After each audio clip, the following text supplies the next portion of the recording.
বন্ধু আর বাগিনা সুন্দরভাবে গাছ কাটার পর সন্ধ্যার দিকে আমরা এসে মাঠের মধ্যে বালু দিয়ে বানিয়ে ফেললাম আমাদের র্যাকেট খেলার সুন্দর একটি মাঠ।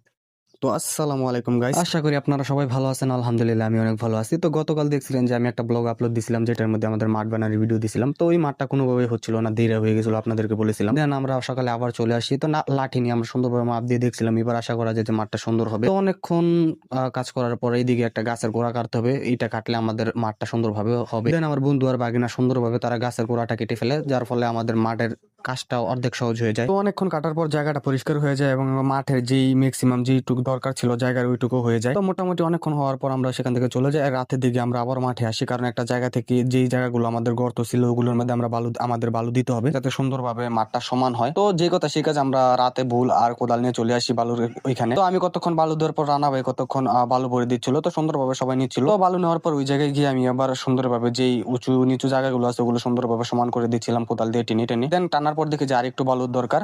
দেন আমরা আবার চলে আসি বালুর জায়গায়, সেখান থেকে বালু নিয়ে যাই। তো আমাদের মাঠ বানানো কমপ্লিট, এদিকে আমার ব্লগও কমপ্লিট। আল্লাহ হাফেজ।